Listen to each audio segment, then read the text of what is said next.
Ang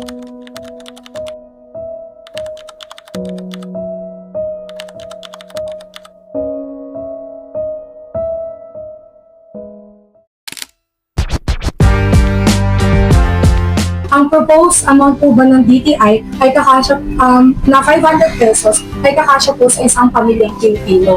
Ngayon po, bilang isang tindera po dito sa palengke po, magkano po ang karaniwang patong ninyo sa mga seasonal products tulad ng panghanda sa Pasko? Sa mga ano po. Ang patong po kasi namin, depende po kasi sa gulay mo. Nataas po kasi. Wala ng bagyo. Kaya po siguro yung mga sa di rin po kasi abot ng mga 500 po yan. Lalagpas pa po. Lalagpas na po. Opo.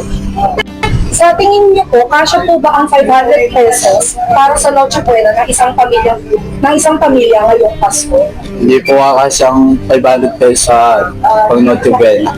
Gawa ng mga pangalawak pa lang po eh. Mahal na po eh. Ano po tingin niyo ang maaaring mabili o maluto gamit ang 500 pesos para sa Noche Buena bilang seller po sa palengke?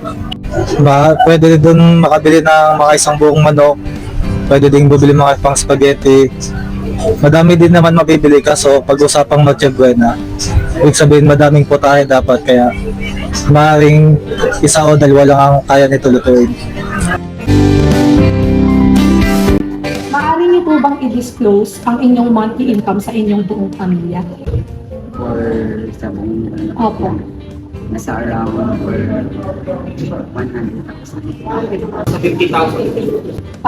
Sa tingin niyo po ba, kasya po ang proposed DTI amount na 500 pesos para sa Noche Buena ngayong darating na Pasko? Hindi cash. Para bumili kasi yung 500 pesos budget para sa Noche-Buena.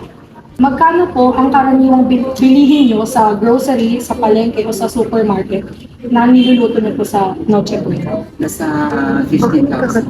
Siguro na sa mga 10,000. 5,000 po sa buong Noche Buena. Ano kaya ang pagkain kaya sa ihambag gamit ang 500 pesos proposed amount? Pinapay and sopas. Yun talaga nasa isip ko lang ang mag-cash ko.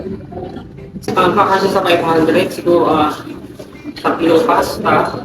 Yan, gaya na sinabi ko, 3 kilo pasta lang yun. Hindi pa kompleto ang sahog. Siguro tinapay, soft drinks. Yun lang, halos wala na talagang value ang 500. Wala na siyang mabibili. Gaano kalaki yung binigay nila para swak po sa normal na Pilipino, swak po sa bawat isa, na may enjoy po nila yung piyestahan nilang Pasko, di ba? Nasa pagpalagay mo, masaya na talaga sa 10,000. 10,000. Pero kung sa 500, wala pala. Hindi po talaga siya.